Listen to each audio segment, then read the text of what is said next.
Samsung की शुरुआत 1938 में एक छोटी व्यापारिक कंपनी से हुई थी जो नूडल्स, ड्राई फिश और लोकल फूड सर्विस देती थी। ये सैमसंग ने कभी नहीं सोचा था कि वो दुनिया की सबसे बड़ी कंपनियों में से एक बन जाएगी। सैमसंग आपकी सोच से भी ज्यादा मैन्युफैक्चर्ड करता है। आज सैमसंग स्काईस्क्रैपर, रोड्स, हॉस्पिटल, रोबोट्स और फोन्स जैसी चीजें भी बनाने लगा है। उनके पास एक एरोस्पेस डिवीजन भी था जिसने सेना के लिए हेलीकॉप्टर और टैंक बनाए थे। आइए आज जानते हैं सैमसंग को करीब से। सैमसंग की स्थापना एक 28 साल के लड़के ली ब्यूंग चुल ने की थी। वो बताते थे कि एक रात उन्हें ऐसा महसूस हुआ कि वो अपना जीवन बर्बाद कर रहे हैं और अब उन्हें कुछ काम करना शुरू कर देना चाहिए। इसीलिए उन्होंने बिजनेस करने की ठान ली। सैमसंग की शुरुआत भले ही किराने की दुकान से हुई हो, लेकिन उनका विजन हमेशा से बड़ा था। ली ने इस दुकान का नाम सैमसंग रखा था, जिसका अर्थ होता है 3 स्टार। 3 नंबर कोरिया में बहुत ज्यादा पॉपुलर है, जिसमें 3 रिप्रेजेंट करता है बिग और पावरफुल को और स्टार रिप्रेजेंट करता है एवरलास्टिंग को। सैमसंग परफेक्ट एग्जाम्पल है बिग, पावरफुल और एवरलास्टिंग का। लेकिन कोरियाई युद्ध के बाद नहीं लगता था कि सैमसंग बच भी पाएगा या नहीं, क्योंकि इस युद्ध से ली के बिजनेस और पूरे देश पर विनाशकारी प्रभाव पड़ा था। युद्ध के बाद देश में वस्तुओं और खान पान की चीजों की कमी पड़ गई थी और इस समय देश में सब कुछ डिपेंड था दूसरे देशों के इंपोर्ट पर। इसीलिए ली ने अपने बिजनेस को बढ़ाते हुए डिसाइड किया कि वह देश की जनता के लिए जरूरत की सारी चीजें अपने देश में ही मैन्युफैक्चर्ड करेंगे। अब उन्होंने शुरुआत की गन्ने मिल की और इसमें लाभ मिलने के बाद उन्होंने देश का सबसे बड़ा वूलन मिल खोला और इसमें भी लाभ मिलने के बाद सैमसंग ने क्लॉथ मैन्युफैक्चर्ड में भी सफलता प्राप्त की। अब सैमसंग समझ चुका था कि वो आज जिंदा है तो सिर्फ और सिर्फ घरेलू चीजों के प्रोडक्शन की वजह से। इसीलिए अब उन्होंने डिसाइड किया कि वह अपने इसी स्ट्रेटेजी का प्रयोग करके अपने बिजनेस को आगे बढ़ाएंगे।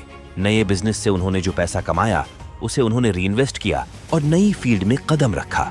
उन्होंने जनरल स्टोर खोले और सैमसंग लाइफ इंश्योरेंस भी शुरू किया। इस समय सैमसंग साउथ कोरिया का सबसे बड़ा इंश्योरेंस प्रोवाइडर बन चुका था। इससे पहले कि ली देश के सबसे अमीर व्यक्ति बनते कि वह 1968 में और अधिक अमीर होने वाले थे कि सैमसंग ने अपने एग्जीक्यूटिव के साथ मीटिंग की और डिसाइड किया कि वह इलेक्ट्रॉनिक्स इंडस्ट्री में एंट्री करेंगे। 1 साल बाद सैमसंग इलेक्ट्रॉनिक्स को पेश किया गया और सैमसंग ने एक 12 इंच का fully electronic black and white TV बनाया और सैमसंग बन गया दुनिया का सबसे बड़ा black and white TV manufacturer. इतनी बड़ी सफलता के बाद सैमसंग ने हर तरह के घरेलू उपकरण बनाने शुरू कर दिए। 1979 में उन्होंने माइक्रोवेव बनाया और 1980 में एयर कंडीशनर। 1981 में उन्होंने मिलियन कलर टीवीज बनाए और 1983 में वो पर्सनल कंप्यूटर बनाने में लग गए। लेकिन उन्हें जल्द ही एहसास हुआ कि वह इन सभी इलेक्ट्रॉनिक्स गैजेट्स को मैन्युफैक्चर करने के लिए वो कई छोटे छोटे विदेशी इंपोर्टर्स पर बहुत ज्यादा डिपेंड थे। इसीलिए उन्होंने अपने बिजनेस के लिए एक सेमीकंडक्टर कंपनी खरीदी जिसकी सप्लाई चेन का पूरा कंट्रोल सैमसंग के हाथ में ही था। सैमसंग अपने चिप्स का प्रयोग न केवल अपने लिए करता था बल्कि दुनिया भर में दूसरे इलेक्ट्रॉनिक्स मैन्युफैक्चर्ड को भी सेल करता था और इन इलेक्ट्रॉनिक ग्राहकों में से एक था एप्पल, जो अपने आईफोन में सैमसंग चिप्स का उपयोग करता था। लेकिन कुछ समय बाद इन दोनों कंपनीज में भयंकर कंट्रोवर्सी हो गई और ये दोनों एक दूसरे की राइवल बन गई, जिसे हम जल्द ही देखेंगे। लेकिन क्यों सैमसंग का बिजनेस नेटवर्क सबसे बड़ा है, आइए जानते हैं। सैमसंग सबसे बड़ा फोन्स मैन्युफैक्चर्ड होने के साथ ही एक बहुत बड़ी मैन्युफैक्चर्ड इंडस्ट्रीज है। सैमसंग हैवी इंडस्ट्रीज की एक डिवीजन लार्जेस्ट शिप्स बनाने में माहिर है और दुनिया के सबसे बड़े जहाज मेकर्स में से एक है। सैमसंग कंस्ट्रक्शन और ट्रेडिंग नामक एक अन्य डिवीजन भी है जो रोड्स, टनल्स, ब्रिजेस और बिल्डिंग्स का निर्माण करता है। आश्चर्य की बात है कि दुनिया की सबसे ऊंची बिल्डिंग दुबई की बुर्ज खलीफा को भी सैमसंग ने बनाया है और यही नहीं, पेट्रोनस टावर को भी सैमसंग ने ही बनाया है। सैमसंग दक्षिण कोरिया का मालिक है। एवरलैंड नामक सबसे बड़े थीम पार्क के पास सैमसंग के अपने होटल्स हैं। कोरिया में सैमसंग के नाम से एक पूरा शहर है, जबकि हमें से बहुत लोग सैमसंग ब्रांड को केवल मोबाइल फोन्स, मॉनिटर और गैजेट्स के लिए ही जानते हैं। लेकिन सैमसंग इससे अलग भी मल्टीपल बिजनेस करता है। सैमसंग कुछ नॉन प्रॉफिट फाउंडेशन भी चलाता है, जिसमें एक विश्वविद्यालय और एक अस्पताल भी शामिल है, जिसे सैमसंग मेडिकल सेंटर भी कहा जाता है। मैं आशा करता हूं कि सैमसंग का यहाँ तक का सफर आपके लिए प्रेरणादायक है। एक युवा बिजनेसमैन ने कैसे छोटी सी दुकान से शुरुआत करके एक बड़ा साम्राज्य खड़ा कर दिया। But that is certain, not the full story of Samsung. The real story is much more controversial.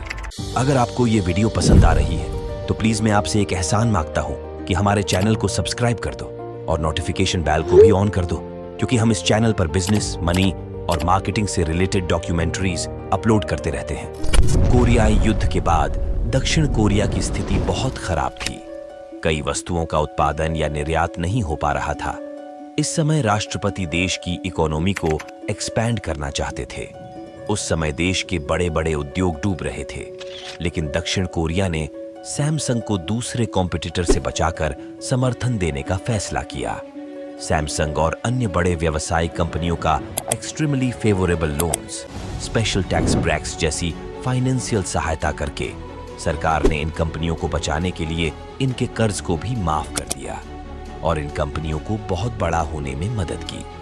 अब फिर से सैमसंग ने इलेक्ट्रॉनिक्स गैजेट्स बनाने शुरू कर दिए थे और दक्षिण कोरिया ने सैमसंग को ग्रो करने के लिए दूसरे देशों की electronics makers like America, Japan जैसे देशों की कंपनियों को अपने देश में बैन कर दिया था, जिससे सारे उपभोक्ता सैमसंग की तरफ खींचने लगे। और इस समय सरकार ने देश की इलेक्ट्रॉनिक्स कंपनियों पर करों में 50% की कमी कर दी। लेकिन सबसे बड़ी बात तो ये थी कि सैमसंग उन कंपनियों में सबसे बड़ी कंपनी थी, इसीलिए उसे दूसरों की तुलना में बहुत अधिक लाभ हुआ। वास्तव में सरकार उस समय मूल रूप से अमेरिकी राहत राशि का भुगतान कर रही थी, जो दक्षिण कोरिया को युद्ध के बाद यूएस ने दिया था, और सैमसंग ने इसी का फायदा उठाकर खुद को फैलाना शुरू कर दिया। और ये सब सैमसंग के फाउंडर ली और दक्षिण कोरिया के प्रेसिडेंट ने साथ मिलकर किया। अन्य कंपनियों के पास समान निर्यात सीमा नहीं थी और एक और घटना भी हुई थी, जहां सरकार से जुड़े बैंकों ने ली को बेहद उदार क्रेडिट शर्तों की पेशकश शुरू कर दी, ताकि सैमसंग के पास अपने फ्यूचर प्लान्स के लिए अधिक पैसा हो। लेकिन जब ली को इन बैंकों से पैसा मिला तो उन्होंने कुछ का इस्तेमाल किया और उस पैसे से उन्हीं बैंक्स को खरीदना बंद कर दिया जिन्होंने उसे क्रेडिट दिया था। ये बात बिल्कुल सच है कि सरकार द्वारा सैमसंग की कई तरह से मदद करने से पूरे दक्षिण कोरिया की अर्थव्यवस्था को मदद मिली है, खासकर इसलिए क्योंकि सैमसंग अपने यहाँ भारी मात्रा में लोगों को रोजगार दे रहा था। वृद्धि हुई, लेकिन सैमसंग के प्रति सरकार का अनुकूल व्यवहार अक्सर अन्य छोटे कोरियन बिजनेसमैन को नुकसान पहुंचा रहा था। अब सैमसंग जायंट इंडस्ट्रीज बनकर हर उस बिजनेस को खत्म कर रहा था जो मार्केट में एंट्री करना चाहता था। इसीलिए लोग ली को करप्टेड भी मानने लगे थे। बड़े पैमाने पर सैमसंग की मदद करने से पूरे दक्षिण कोरिया की इकोनॉमी मात्र एक ही कंपनी पर टिक गई थी। अगर सैमसंग को कुछ नुकसान पहुंचता था तो इसका पूरा प्रभाव दक्षिण कोरिया पर होता था। 2014 में एक अध्ययन में पाया गया कि सैमसंग ने पूरे दक्षिण कोरियाई अर्थव्यवस्था में लगभग 17 उद्योगों को शामिल किया है।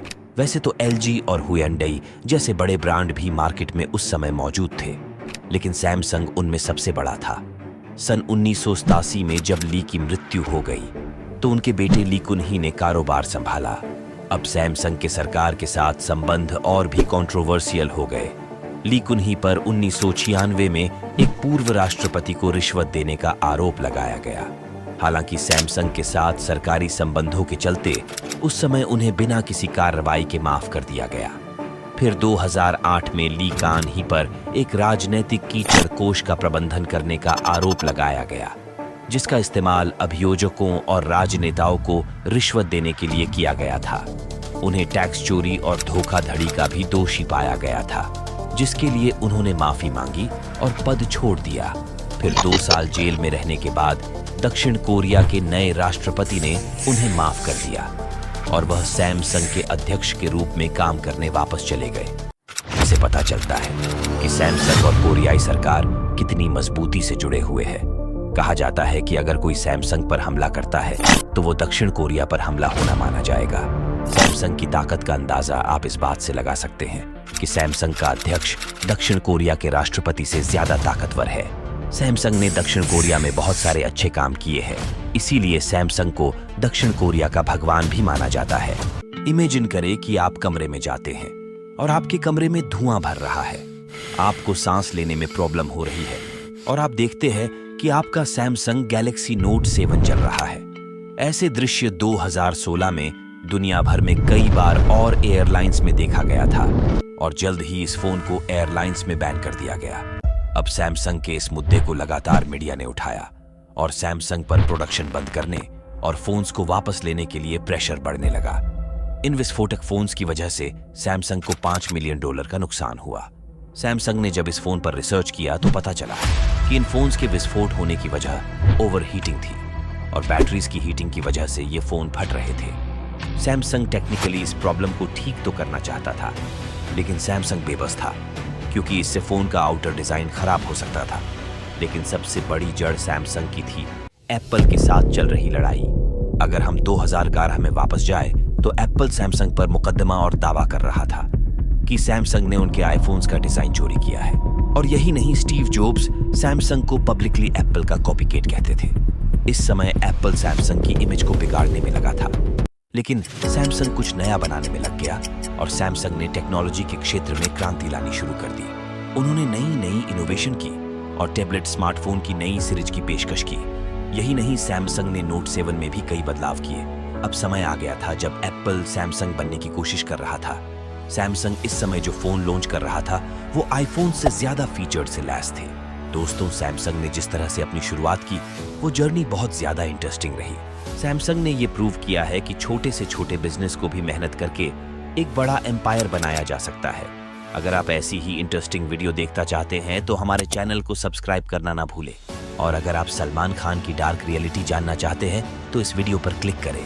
Thank you.